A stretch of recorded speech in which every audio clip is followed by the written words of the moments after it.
life rarely lines up perfectly for whatever it is that your ideal situation ends up being. And sometimes you just have to take the most of whatever situation you have and just do what you can.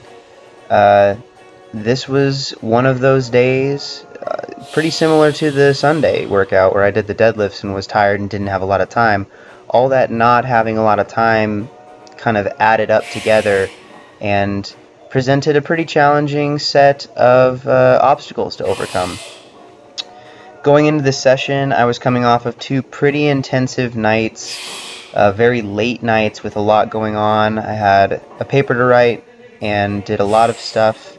One night only got about 3 hours of sleep, took a short nap that day, and then had a performance later Monday night in Seattle, and then had a lot of homework and finals to prep for. And this day, this Tuesday where I was doing the squat session, ended up being at the end of another really rest-restricted evening, I guess you could say. I just didn't get a lot of sleep the last 2 days. Bottom line, my recovery was really underwhelmed, I guess. I didn't have enough recovery to feel good or feel prepared going into the session, but I told myself, you know, you could make it through if you just don't worry about how long it takes to get through. And so this session ended up being about 3 hours long, just because it took me so long to recover in between sets. I was moving well. Muscularly, I felt alright, but I was just so drained and so tired that it took me a while to get anything done as far as feeling like I was recovered or ready for another set. And that's just the way it goes sometimes. It's lucky and fortunate that I enjoy this as much as I do, because it could have been a really miserable time had it taken 3 hours and I wasn't still feeling excited at the opportunity to test myself in a different way. And that's really the way I tried to keep this session in context. I tried to look at it as saying, you know, this is my chance to grow in a different way. Yeah, I'm going to hit the volumes that I can hit. I'm going to do each set to the best of my ability. I'm going to work as hard as I can on that day. But also, I'm going to tell myself, okay, well, if you can get through this session where you have all these other things stacked against you and the recovery is obviously not on and you have every excuse to just skip the session or do something else, the next time you come up to something with a worse excuse, you'll be able to power through it. And I think that was a positive spin on everything. I think it gave me a chance to focus on building something else up and not having a lot of pressure to perform. I knew that I was just going to have to do my best in this session, and if it wasn't there today, then it wouldn't be there. But I ended up getting some decent volume in. I increased my volumes from last week in the same session. It helps that my main work sets were the sets of 5, the 5-25. Didn't feel as great as I'm sure it would have if I would have gotten more than 6 cumulative hours of sleep in the last 2 days. But coming in with that, you know, with that particular obstacle has given me more confidence in seeing where I can get with the rest of this training block leading into the meet. And I was able to increase the assumed max for this week. I'm still on schedule. I didn't have to take a weight drop or anything on that top set, even though everything felt like it was not easy. So, positive takeaway from a potentially unfortunate circumstance. So I hit those 2 back off sets of 495 for 4.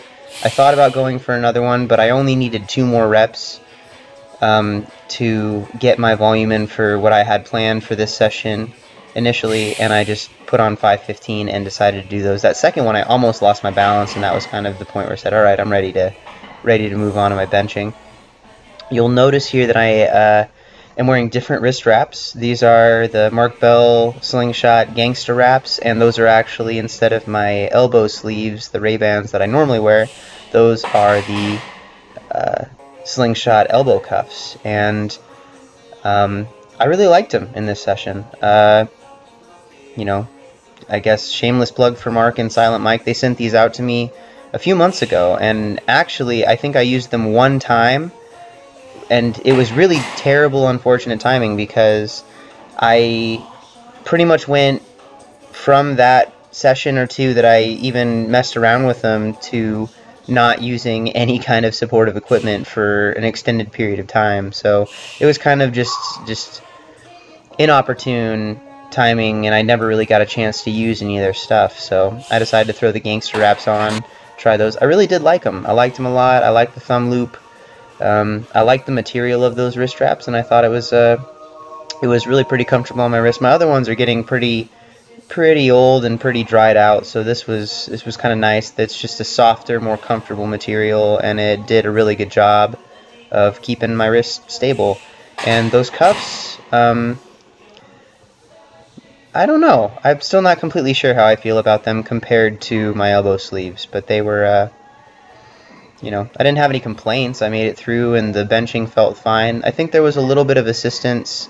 They felt more assistive than I'm used to. I think that they're just a tougher, more sturdy material than the neoprene that I use on my elbow sleeves, but I'm not complaining. I got the work in, and I was just glad to get through it.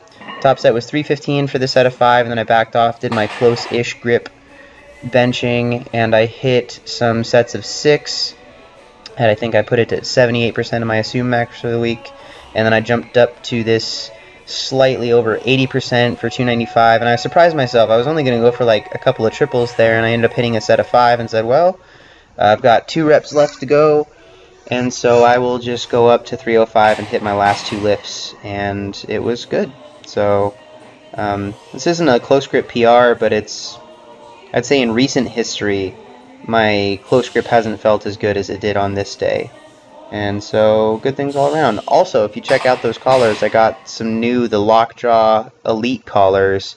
I was just sick of having to use those other clamps and everything falling off, especially since, good news, I also have my new Texas deadlift bar, courtesy of Ben Seath, who was so generous and gifted that to me as a sponsor/friend for the holiday season and to prep for my meet. So starting on Thursday, I'll be pulling on a Texas deadlift bar, and I'm really excited. We're going to have a deadlift party at my place, and we're going to have some guys from around come and break it in with me. So I'm really excited.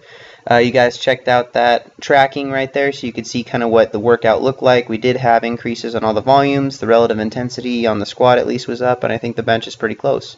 So good things for the most part, and I'm really excited moving forward.